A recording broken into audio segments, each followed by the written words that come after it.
Thank you for joining Wars of the Roses as we continue with part 23, Degrees of the Origin of Freemasonry and Knights Templar by John Bennett.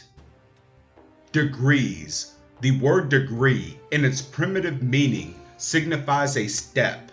The degrees of Freemasonry are then the steps by which the candidate ascends from a lower to higher condition of knowledge. It is now the opinion of the best scholars that the division of the Masonic system into degrees was the work of the revivalists of the beginning of the 18th century, that before that period there was but one degree, or rather, one common platform of ritualism, and that the division into masters, fellows, and apprentices was simply a division or gradation of ranks, there being but one form of initiation and one catechism for all. The earliest ritual extant, which is contained in the Grand Mystery, published in 1725, makes no reference to any degrees, but gives only that which was the common initiation in use about that time. The division of the Masonic system into 3 degrees,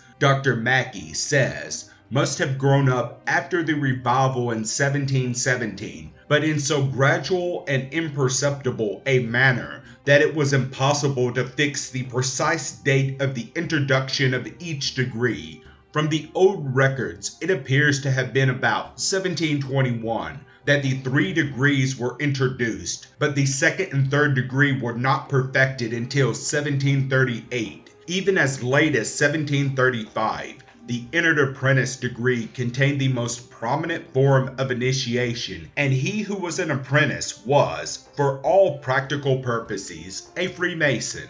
It was not until repeated improvements by the adoption of new ceremonies and new regulations that the degree of Master Mason took the place which it now occupies, having been conferred at first to those who had passed the chair.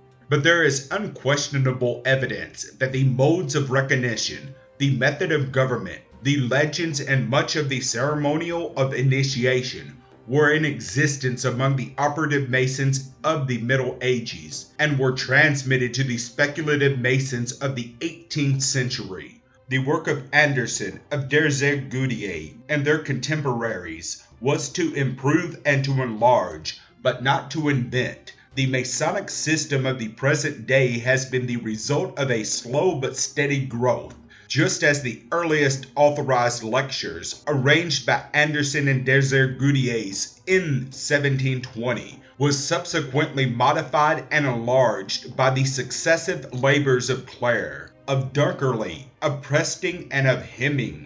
Did Anderson and Goudier submit the simple ceremonial which they founded at the reorganization of the Grand Lodge in 1717 to a similar modification and enlargement.